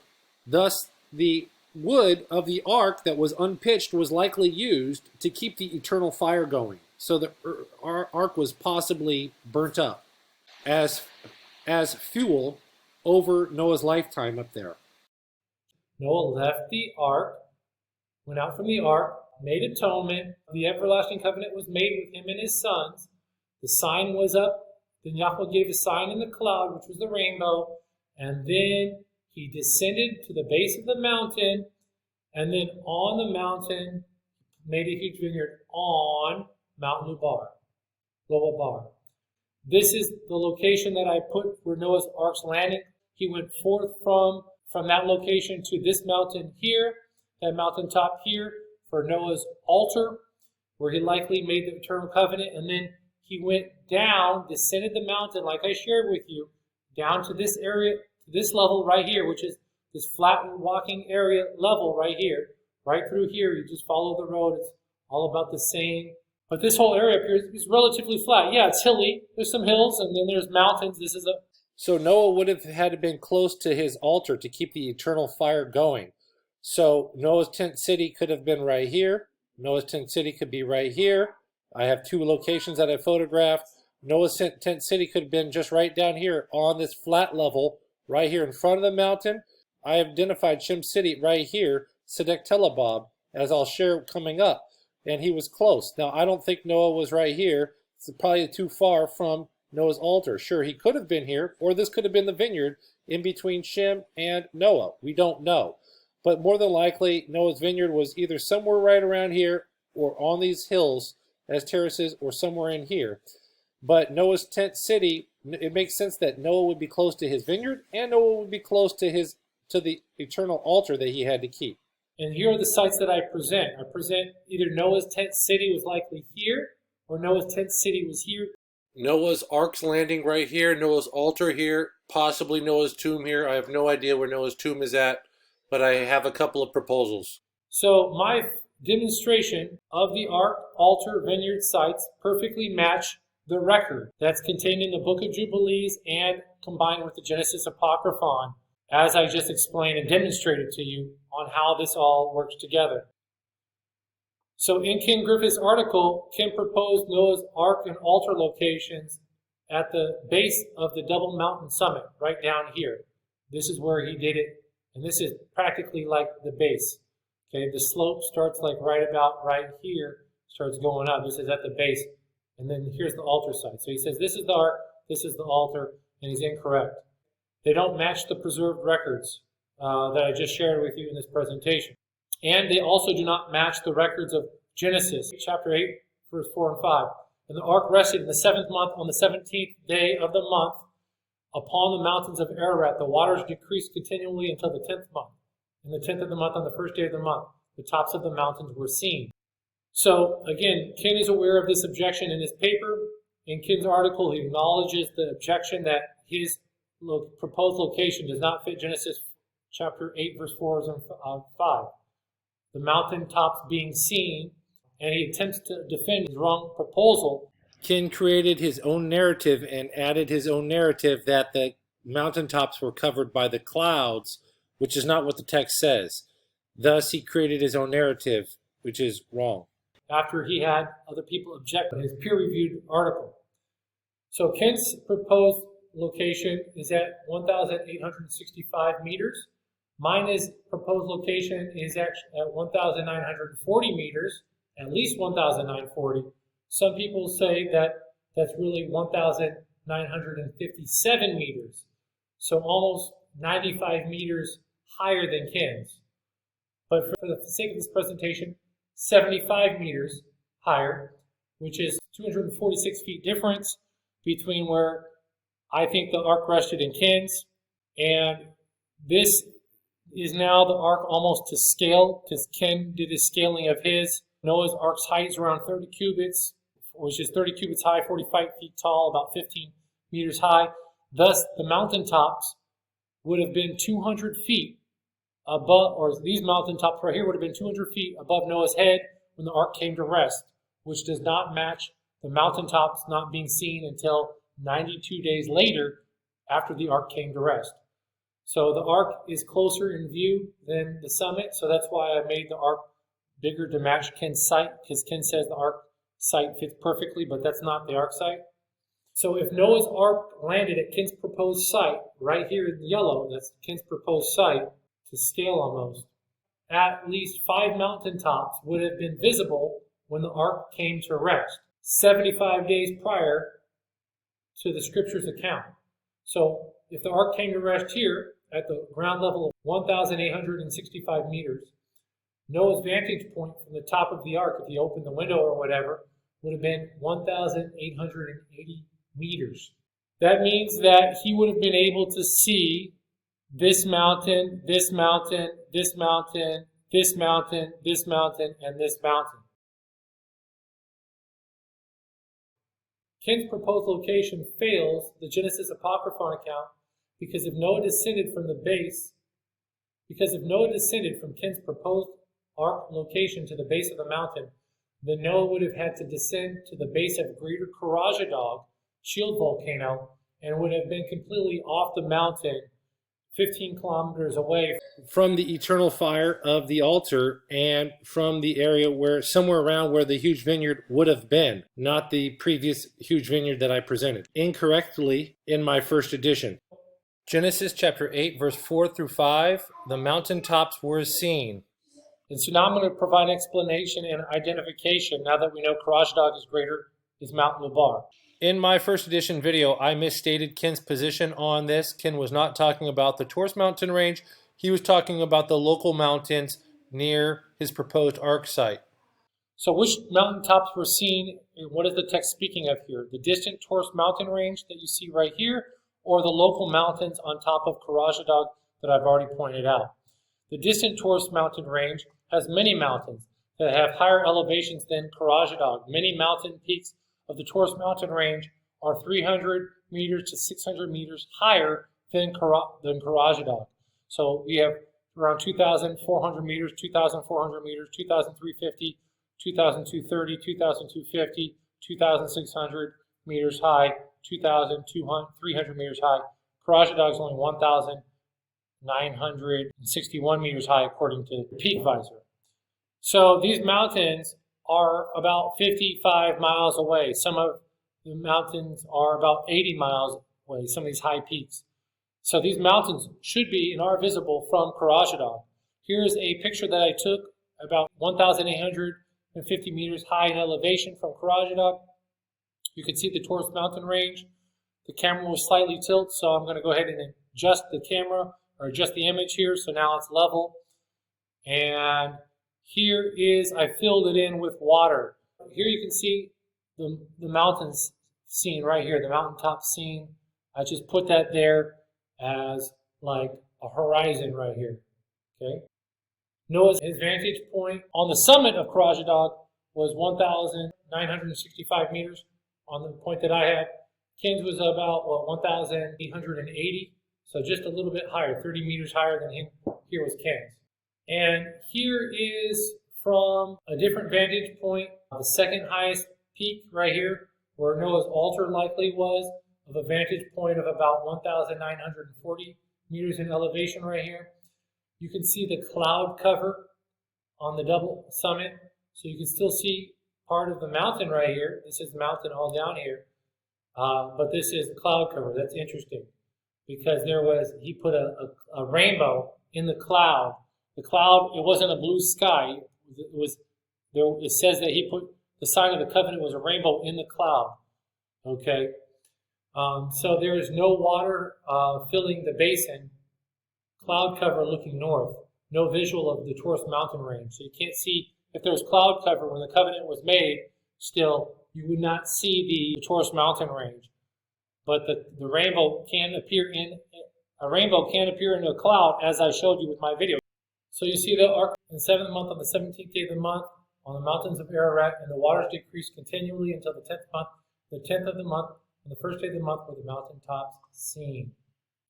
Unless there was cloud cover, as I've already shared, the Taurus mountains tops likely would have been seen at the time the ark rested on Karacadag on the 17th day of the 7th month. Not the 73 days later on the first day of the 10th month when the texts say they were seen. So I suggest the text is talking about the local mountain tops on top of Karacadag. So what I'm suggesting is the mountain tops being seen. I'm suggesting that he's talking about the mountain tops on top of Karacadag, not the Taurus mountain range in the distance. So here is a demonstration of that. 17th day of the 7th month, Noah's Ark rested on the double peak of Karacadag. The Ark was floating on the water. It got hung up here on the top of Karacadag. The water line was right here, basically at, I don't know the under part of the boat is called, the draft of the boat. It was right here. This is where the Ark rested, while there was water at water level, because it was floating around. 73 days later, on the first day of the 10th month, the mountain tops were seen. If the text is speaking locally, then the text is speaking of the 8 mountains on top of Karacadag, and at least 5 hills, which would have appeared as islands. So here you see Karacadag, the mountains and hills on top of Karacadag. Here's a 3D view of it. Here's the mountain. And here's that mountain 3D view covered with water. So this is Noah's Ark at 1,940 meters right here. On the first day of the 10th month, the mountaintops were seen. Noah is seeing the Karacadag Islands. He's seeing this. This is estimate, not exact, but this is what he would have seen, those mountains that I outlined earlier. The mountaintops of Karacadag, this is the vantage point going east. I'm at a lower elevation here, like 1,750 meters or something. It would have been islands. You would have just seen islands like this. It would have been islands. So you can see the mountaintops from this location. It says on the first day of the 10th month, the mountaintops were seen. You can see the mountaintops here. We're almost at the peak of Karacadag. So on the first day of the 10th month, the mountaintops were seen. So maybe it's talking about these mountaintops all on the top of Karacadag were seen on the first day of the 10th month. That makes sense, and that would explain it. So when it says the ground was seen, now we need to talk about what ground. Here's the island. On the first day of the 10th month. Are we talking about this as the ground? The greater Karacadag Island? When Noah said that the ground was seen? Was this the ground that was seen?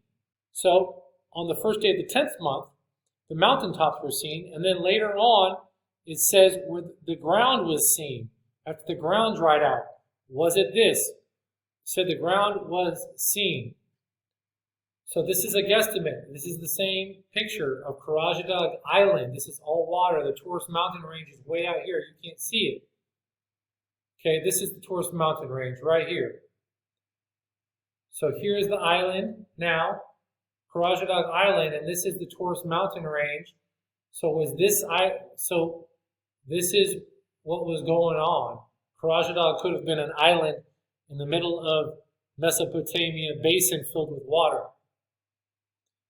So here is top of Karacadag, and here's the valley below, or the basin below, which is Mesopotamia. And this is the vantage point from top where Noah's Ark would have been on the double peak summit. So what ground is he talking about? Is Noah talking about the ground of Karacadag right here, that you see right here? Or is he talking about the ground of the plain way down here in the plain below the mountain? So here's what it looks like with the water filled in.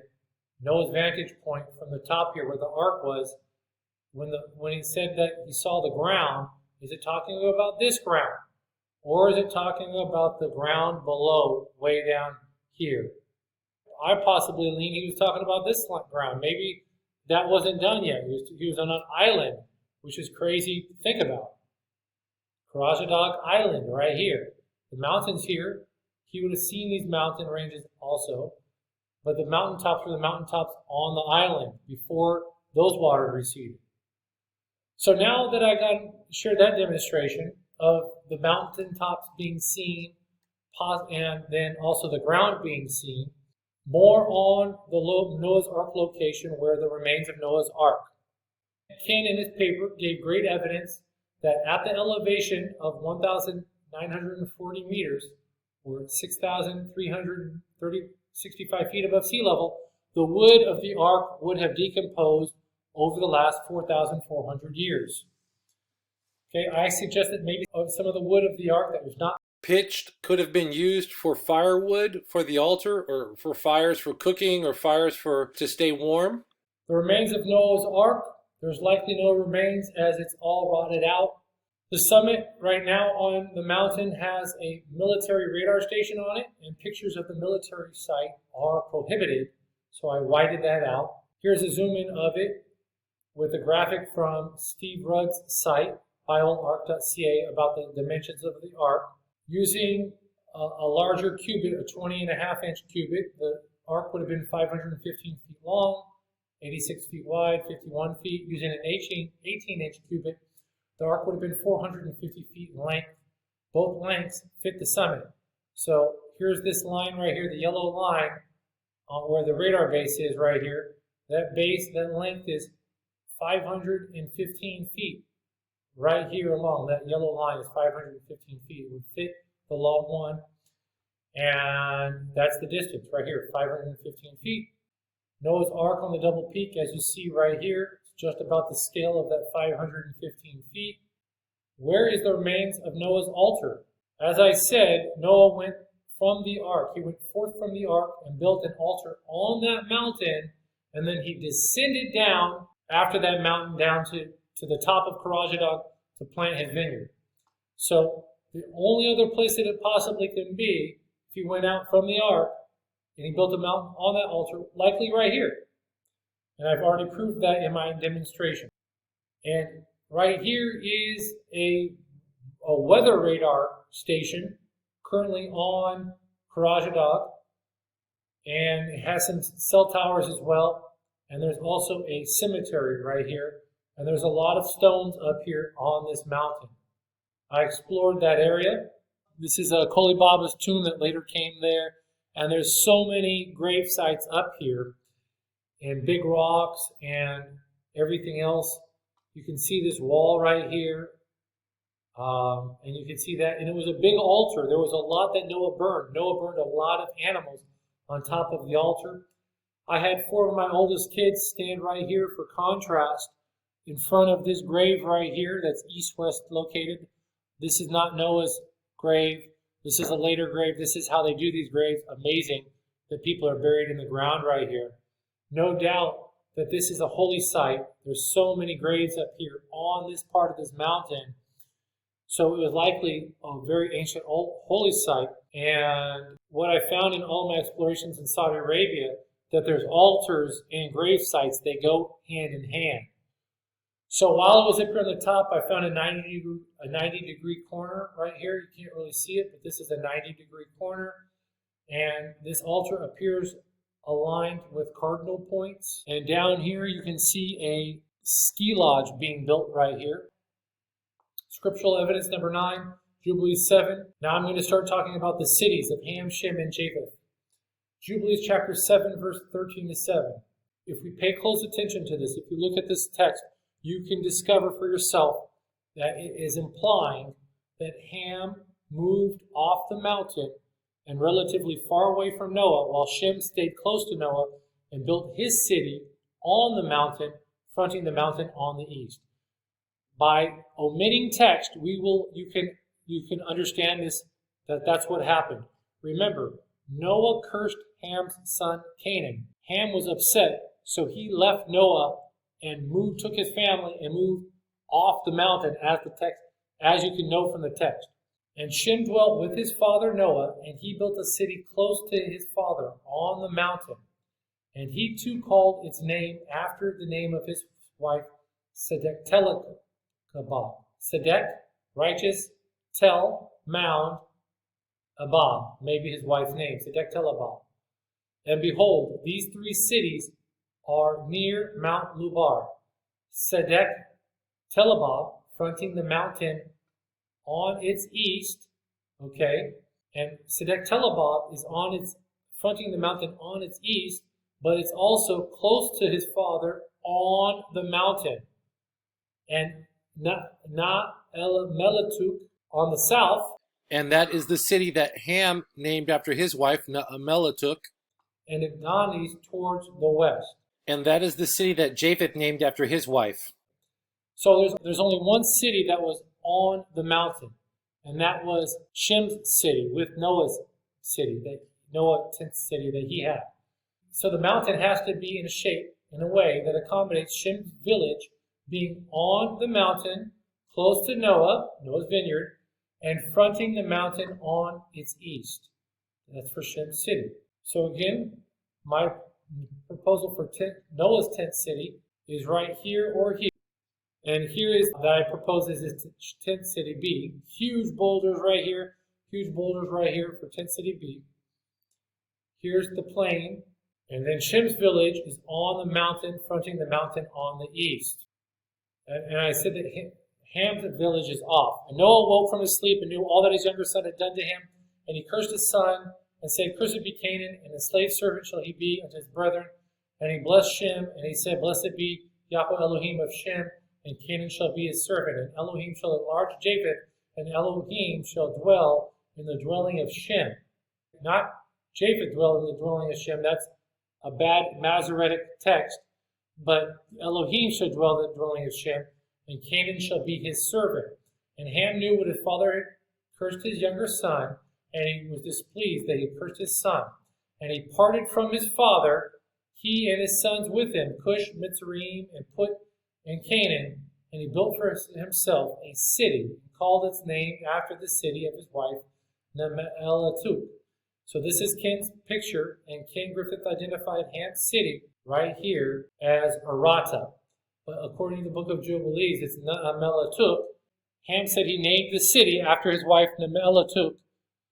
And you see Nama, or Naama, right here, and that's of the line of Cain. The lineage of Cain, the lineage of Cain in Jubilees that ends with Naama. We see that right here, her name in the city, Ham made for his wife. So Ham married to a daughter of Cain, Naama. So here I identified Naama's name in the city the name of the city that Ham named after his wife, and he built for her. So here you can see it, not right here in the red, Na in the red here, Na, and then Amma right here in the orange and in the orange. So here it is in Jubilees chapter 4. Here it is in Genesis chapter 4. So Ham married into Cain's line, possibly the seed of the serpent. So I sent Ken a email about Shem's city. Ham was upset, so he moved off the mountain. And then in Jubilees 7:15 it says, Japheth saw Ham's city and became envious of his brother, and he too built for himself a city and called the name of his city after his wife, Adataneses. So Japheth, he saw Ham's city and he became jealous of Ham's city, that Ham left dad and took his family with him and moved off of the mountain. Ham was upset with Noah, so he moved far away, and he moved off the mountain, while we see that Shem, he stayed close to his father and was on the mountain. So that means Japheth, he also moved off the mountain. He became jealous of his brother and moved off the mountain. So that's why for Japheth, I put Japheth's city either here, in this tell right here, closer to Noah, but off the mountain, to the west of the mountain, where Japheth's inheritance turned out to be. Japheth's other possible city is right here at this area right here. So Japheth's city was either here on this tell, this mountain, or here on this mountain, while Ham's city that Ken Griffith properly identified was right here, completely off the mountain at a way lower elevation and relatively far away from Noah. Yes, it's part of the greater Karacadag, but... So here's the southern slope of Karacadag, and this little tell right here, this mountain, is what Ken Griffith identified as the city of Arata, which in the Book of Jubilees is this city, not El Tamauk. As you can see, the location of the city is on the slope of the mountain. This is probably like the top of the mountain right here, and this is on the slope of the mountain. So it's off the top of the mountain, away from Noah. Ham moved off the mountain. Japheth moved off and distant. Japheth is distant and off the mountain, while Shem is on the mountain and close near Noah. So the fact about Shem being on the mountain and close by not saying that for Japheth and Ham, we know that Ham moved and Japheth is off the mountain and considered further away. So here is the physical evidence of Shem's city, Sedek Telabab. My vantage point right now is I'm on the double mountain of Noah's Ark. I'm looking over Ken's ruins that he proposed site, even though the Noah's Ark was on the top. Here's the base. This is the top of Mount Karacadag. You can see how flat it is from here. And I'm looking due east, and I'm looking for a hill due east, the front of the mountain, east on the mountain right here. So this little hill right here, that tell, is Sedek Telabab. I proposed and I identified. Here I am zoomed in on that site. Again, that tell is fronting the mountain on the east, on the mountain, close near Noah. And then I zoomed in again, and you can see this tell right here, Sedek Telabab, the city of Shem, this tent city of Shem, close to Noah, close to the vineyard, on the mountain, fronting the mountain on the east. So this is likely where Shem was, close by his father. Now here is a view from Shem's city. I'm up on top there with my sons. We're at Shem's city. We're looking west now toward the double hill peak of Karacadag, where the ark was. Shem would have been able to view the ark. He would have been able to view the altar and the double peak, not forgetting his salvation and not forgetting the covenant that was made with him. And he would also be able to see so he would have been able to see smoke coming up from the altar that Noah was in charge of at the time. And he would not have been forgetting his covenant. This is another picture further back. You can see the double peak of Karacadag right here. And higher up you can see even more exposure. Noah was working and Noah lived. Thus, again, he would not have forgotten his salvation. Also the covenant. Scriptural evidence number 10. Jubilees chapter 10 verse 15. And Noah slept with his fathers and was buried on Mount Lubar in the land of Haran. So where in Karacadag is Noah's burial site? I don't really know. I have a proposal. Noah's burial site is over 4,000 years old. Rain, snow, melt-off, wind erosion, and earthquakes and goats and humans likely have changed the shape of Noah's burial structure and markers. I personally think that it's best that Noah's burial site is not found. And why do I say that? Grave robbers thinking that there's money there. All the preserved text, and there's nothing. There's nothing there. All the preserved text of Noah was given to Shem. Like the book of First Enoch, that was given to Shem. How do we know it? Because in the Dead Sea Scrolls, Genesis Apocryphon, Abraham has the book of First Enoch with him, and he reads it for the Pharaoh of Zoan. So our faith is Enochian, and all throughout the New Testament we see references and quotes of Enoch, if you know what you're looking for, and in John's writings, and in Paul's writings. They're Enochian.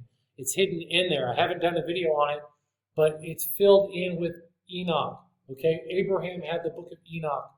It's all in there. Okay, so Noah's burial site. So it's best to let his bones rest until the resurrection. Okay, anybody who's thinking about going out and trying to find Noah's, don't do that. Bad thing to try to find Noah's grave site to uncover it. Here's a couple of locations that I think possibly, grave sites that I found for grave sites up on top of Karacadag. I have newer grave sites here, the grave site right here where the altar was, which is a good location for it. Likely, I think he was probably buried where the altar was. Here is the TV station up here for the TV station. And then here's another location possibly for the grave site. You ain't going to find it. There's so many rocks. There's so much stuff up there. This is Ken's proposed burial site. He thinks that this is a tomb in Mastaba's. I disagree. He tries to connect it to the grave site right to his ark location. He says, oh, because it's lined up here with the ark location, but that's not the ark location, as I've already proved. So I don't think that this is Noah's burial location. That's something else, possibly pagan. It's a pagan site. During this era of about 4,000 years ago, the pagans, their number one day was the winter solstice. So that is likely a pagan site right here. That's how I understand it. If it's connected to this or anything else that Ken is trying to connect it to, it's likely a pagan site. And I want to correct myself. It's not Yahwistic. It's just the day of the straight line. It's actually the day that Job cursed and had removed from the solar calendar. That's why the solar calendar is 364 days, but the solar cycle is 365.25. So that would have been the day of Job's birthday that he cursed and had removed from the reckoning of the year. And the 0.25 day that's removed is actually the night of his conception that he also cursed and had removed. So there you have it. And then of that area that Ken has, it's a building, and he thinks it's at a 113-degree angle of the building. But as you can see, this is a road right here that's going through it, and I doubt it. It's likely a pagan site later on, reused. Here's zoomed in. You can see that this was just a cutaway 113-degree angle to the spring equinox, not Noah's burial location. This could have been some sort of Hamitic building that came later from Ham's descendants who came up here to the mountain to try to conquer the mountain. Thus somehow related to the Epic of Gilgamesh or something. Pagan site. So here's Ken's proposed location. Could be correct. Maybe a third altar location could be where the TV location is. So you have the ark, the altar, and then the burial site. But hey, maybe Noah was buried at Ken's site. Maybe Noah was buried by the altar. Maybe Noah was buried here. We don't know. Likely ain't going to find it. This is the site of the TV site. You can see all these rocks here. And it has ancient ruins and outlines all around it. Whatever. Here's a potential grave. I doubt it. This is the largest location building. This is the largest structure that I've seen. I didn't get a chance to go and take a look at it. I shot it with my P900 and it was like a kilometer away and it was up a big hill. I didn't go see this site. This could be, who knows what this site could be. There's a lot of altars up on the site. Enoch was up on this mountain, I read. And then also Yahweh was here. Yahweh, when he made atonement, obviously the animals had to be burnt up for the atonement. It doesn't say that, but if you know about atonement, when he made the covering, which is of skin for Adam and Eve, it was atonement. And it was an atonement sacrifice. He made atonement for Adam and Eve. Vicarious atonement. That was the first act of Yahweh in the Bible. So for haters of Elohim like Tovia Singer and all of that, who hate vicarious atonement, that was the first act that Yahweh Elohim did for mankind, was vicarious atonement. He killed an animal, covered them with skin, and to kill the animals, that's a sacrifice. And those animals would have likely been burnt up as a sacrifice. It's not included with the scriptures, but by the Book of Yahweh, the Book of Wisdom and Understanding, I have that. I could put that together that it was a sacrifice, a burnt offering, had to be burned up. HallelwYAH. So that's what was going on there. Tovia Singer should repent. But anyways, he hates vicarious atonement. So, whatever. Okay, scriptural evidence number 11, the Tower of Babel, Tower of Jubilees. Jubilees 10, they went eastward. Everybody in the Bible, this is a second proof to the Bible, they went eastward. And we know In the Septuagint, they moved, says it came from the east. In the Tanakh, it says they journeyed east. So there's like a 50-50 camp. But in the Jubilees, it says they went eastward. There's no record of their movement to Babel in the Dead Sea Scrolls. But Jubilees says they went east. Here it's 50-50. So we don't know exactly the direction they went. The Tower of Babel, I think they went eastward.